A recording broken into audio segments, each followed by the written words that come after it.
السلام علیکم ناظرین، میں ہوں فرح جنید اور آپ دیکھ رہے ہیں زوم ان۔ ناظرین، زوم ان میں میں نے چھوٹا سا سلسلہ شروع کیا تھا جس میں ابو کے پاس آتی تھی اور ان کا پوئٹری پہ یا کچھ پرسنل چھوٹی موٹی ہم گپ شپ کرتے تھے، تو میری بیماری سے وہ سلسلہ بھی موقوف ہو گیا تھا۔ آج کافی عرصے کے بعد میں کچھ ایکسائٹمنٹ تھی، میں بہت ایکسائٹیڈ تھی۔ ایک تو یہ کہ میں دوبارہ سے ابو کے ساتھ وہ سلسلہ شروع کرنا چاہ رہی تھی، اور ساتھ ساتھ ایک اچھی نیوز یہ تھی کہ ان کو ایک بہت بڑے ایوارڈ کے لیے نامینیٹ کیا گیا تھا، کمال فن کے لیے، تو میں چاہ رہی تھی کہ اس پہ بھی ان کی میں رائے لوں۔ تو آج میں آئی ہوں ان سے ایک چھوٹے سے سیشن کے لیے، آپ سے ملاقات کرواؤں گی، کچھ ایک دو ہم اچھے ان کے شعر بھی سنیں گے، تو آئی ہوپ آپ اس کو انجوائے کریں گے۔ تو ملتے ہیں۔ السلام علیکم ابو جان۔ وعلیکم السلام۔ جی، آج جو ہے اسپیشلی میں بہت ایکسائٹمنٹ میں آئی ہوں۔ آپ کو جو ایوارڈ ملا ہے، میں سب سے پہلے تو اس کے بارے میں بات کرنا چاہتی ہوں کہ یہ پاکستان کا سب سے بڑا ایوارڈ ماشاءاللہ آپ کو اس کے لیے نامینیٹ کیا گیا ہے، تو اس پہ آپ کی فیلنگز کیا ہیں؟ کوئی خاص فیلنگ نہیں ہے، یہ روٹین کی بات ہے، دوسرے لوگوں کو بھی ملتا رہا ہے، مجھے بھی مل گیا، دیٹس آل۔ اس میں آپ کو کوئی خاص ایکسائٹمنٹ نہیں ہے اس میں۔ اچھا، میرے لیے آپ ایکسپیکٹ کر رہے تھے؟ ہاں، وہ ملنا چاہیے تھا، بہت دیر پہلے مل جانا چاہیے تھا، بلکہ یہ تو دیر آئے درست آئے۔ صحیح، تو اس کے بارے میں بتائیں گے کہ یہ ایوارڈ کیا ہے، کون دیتا ہے، ذرا تھوڑا سا۔ یہ اکیڈمی آف لیٹرز ہے اسلام آباد میں، یہ ایوارڈ دیتی ہے، مختلف قسم کے ایوارڈ، چھوٹے بڑے۔ مجھے 2-3 ایوارڈ پہلے مل چکے ہیں، پرائڈ آف پرفارمنس۔ آپ نے کوئی چھوڑا نہیں ایوارڈ ویسے؟ ہاں نہیں، کافی مل چکے ہیں مجھے، تو یہ آخری ایوارڈ تھا جو رہتا تھا۔ ماشاءاللہ۔ تو وہ اکیڈمی ایوارڈ دیتی ہے، تو اس کا روٹین ہے، جی جی، ہر سال وہ ایوارڈ نئے نئے دیتی ہے، اور پھر اس کا کون آرگنائز اعلان کرتی ہے، وہ اکیڈمی کرتی ہے خود۔ اچھا، یہ خود ہی آرگنائز جی ہاں۔ کرتی ہیں۔ صحیح، تو آپ کی جو شاعری پہ تو اتنی بار ہم بات کر چکے ہیں، تو مجھے ذرا میں ہمیشہ وہ پرانے شعر تو ہم سنتے رہتے ہیں، اور جنید کو زیادہ پسند بھی آپ کے، ویسے وہ کہتے ہیں کہ پرانے شعر کیونکہ لوگوں کو زبان زد عام ہوئے میں تو وہ زیادہ پسند کرتے ہیں، کہ وہ لوگ بھی سننا پسند کرتے ہیں، تو میں چاہوں گی کہ آپ کوئی شعر جو ہیں ہمیں سب میں ناظرین کو ضرور شیئر کریں۔ ایک تو بہت بدنام زمانہ شعر جو ہے میرا، وہ ٹرکوں پر اور رکشوں پر لکھا ہوتا ہے پشت میں، یہاں کسی کو بھی کچھ حسب آرزو نہ ملا، کسی کو ہم نہ ملے اور ہم کو تو نہ ملا۔ صحیح، یہ ہے پھر ایک اور بدنام سا شعر ہے، جھوٹ بولا ہے تو قائم بھی رہو اس پر ظفر، آدمی کو صاحب کردار ہونا چاہیے۔ صحیح، تو پرانے شعروں کے ساتھ ساتھ کچھ نئی شاعری جو آپ نے کوئی تازہ کلام ہو وہ بھی ہمیں شیئر کریں۔ تازہ مثلاً کچھ شعر ہیں مجھے یاد آتے گئے تو میں سناتا جاؤں گا۔ جی جی۔ 400 پھیلتی خوشبو کی حفاظت کرنا، اتنا آسان بھی نہیں تجھ سے محبت کرنا۔ واہ، بہت خوبصورت۔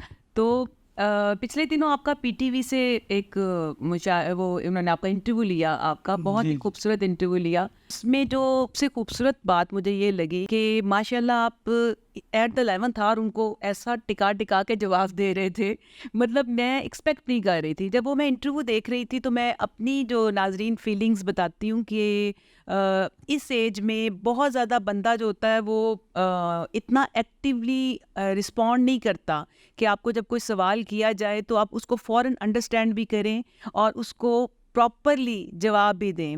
تو جتنی بار ان سے سوال کیا جاتا تھا تو میں اس ٹائم دماغ میں میرے چل رہا ہوتا تھا کہ اب یہ کیا کہیں گے، تو وہ اتنا خوبصورت جواب دیتے تھے، بر موقع محل یہی کہتے ہیں نا وہ تو وہ مجھے اس پہ بڑی حیرانگی ہوتی تھی۔ تو آپ کی جو ساری چیزیں ہیں ماشاءاللہ اتنی پرفیکٹ ہیں کہ آپ فوراً جج بھی کر لیتے ہیں، فالو بھی کر لیتے ہیں بات کو اور رسپونڈ بھی کر دیتے ہیں۔ تو اس میں پچھلے دنوں میں لاسٹ سنڈے کو جب آئی تو میں نے شیئر کیا ابو سے کہ میں عمرے سے ہو کر آئی ہوں اور مجھے وہاں سے آ کر بڑی عجیب سی فیلنگ ہو رہی ہے، میں مس کر رہی ہوں بہت زیادہ، اور مجھے یہاں پہ آنا اچھا نہیں لگ رہا، جو پاکستان میں واپس آنا، میرا اتنا دل وہاں پہ رہ گیا ہے۔ تو انہوں نے بڑا خوبصورت اس ٹائم ایک شعر مجھے سنایا اس موقع کے مناسبت سے۔ وہ کچھ یوں تھا کہ اداس رہنے لگا ہوں میں اپنی دنیا میں، نیا تیری دنیا سے واپس آیا ہوں۔ واہ، بہت ہی خوبصورت، بہت ہی خوبصورت۔ مجھے لگتا ہے کہ اس سے بہتر جو میری فیلنگ ہے اس کو ایکسپریس نہیں کیا جا سکتا. اب بابا کے جانے کے بعد مطلب آپ کی بڑی کمپنی تھی ان کے ساتھ, تو میں سوچ رہی تھی کہ اب آپ ٹائم کیسے اسپینڈ کرتے ہیں یا ان کو کتنا کو مس کر رہے ہیں؟ بہت کر رہا ہوں. پہلے تو یوں ہوتا تھا کہ شو وغیرہ میں ان کی تصویر دیکھ کر میرا جی لگ جاتا تھا. اب میں وہ دیکھ کر پہلے مزہ آتا تھا بہت, اب میں وہ دیکھ کر اداس ہو جاتا ہوں. آپ کو اداسی ہاں جی ہاں, یہ تو فرق اس میں یہ پڑا ہے.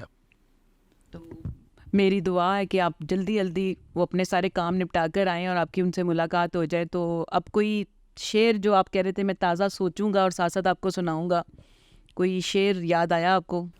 ایک تو یہ شعر ہے جس کا کوئی خاص مطلب بھی نہیں ہے. ڈاکٹر خورشید رضوی صاحب جو ہیں وہ انہوں نے یہ شعر سنایا اور ساتھ یہ بھی کہا کہ مجھے سمجھ نہیں آتی کہ یہ شعر کیا ہے, لیکن اس میں زبردست اس کا اتنا امپیکٹ ہے کہ میں حیران رہ گیا ہوں. وہ شعر یوں تھا, جب سمندر تیری آواز سے بھر جاتا ہے, واہ, جب سمندر تیری آواز سے بھر جاتا ہے, دیر لگتی ہے کنارے کی طرف آنے میں. اب مجھے خود بھی اس کی سمجھ نہیں آئی بات, اب تک نہیں آئی کہ اس کا مطلب کیا تھا, لیکن اس میں زور اتنا ہے, پیشن اس میں اتنا ہے کہ وہ اپنا کام کر جاتا ہے. اپنا کام کر جاتا ہے.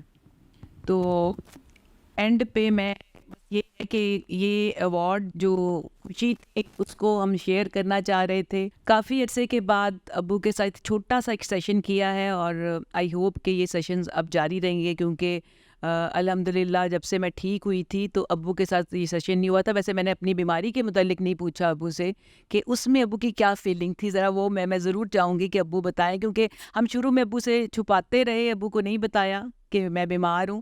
لیکن پھر ایک دن آفتاب بھائی نے, کیونکہ ان کو لگا کہ یہ شاید ان کو پتہ ہے, تو انہوں نے ساری چیزیں جو ہے نا وہ کھولتے گئے اور بتاتے گئے. تو میں وہ ضرور جاننا چاہوں گی کہ ابو کی کیا فیلنگس تھی. میں پریشان ہو گیا تھا یہ سارا کچھ سن کر, لیکن اس کے بعد صرف میں نے ایک کام کیا کہ دعا کرتا رہا میں کہ اللہ تعالیٰ آپ کو صحت دے اور ہمارا ساتھ جو ہے یوں ہی سلامت رہے اور آپ کا گھر جو ہے وہ شاد و آباد رہے. بس یہ کیا میں نے. آمین. اور ان کی دعائیں تھی, کیونکہ موسٹلی جو میرے ساتھ میری ٹریٹمنٹ کے اندر دو لوگ جو بہت زیادہ میرے ساتھ رہے, ایک میری بڑی بہن اور ایک ابو. یہ وہ لوگ تھے جو میرے ساتھ ایک ایک منٹ ایک ایک سیکنڈ, میری فیملی فرسٹ فیملی کے علاوہ وہ مجھے ہر روز فون کرتے تھے, ہر روز میرے ساتھ وہ ان ٹچ تھے. اور مجھے لگتا ہے کہ یہ مینلی ان کی دعائیں ہیں جنہوں نے مجھے دوبارہ کھڑا کیا. ان کے دعاؤں کے ساتھ آج کا پروگرام ختم کرتے ہیں. اللہ حافظ.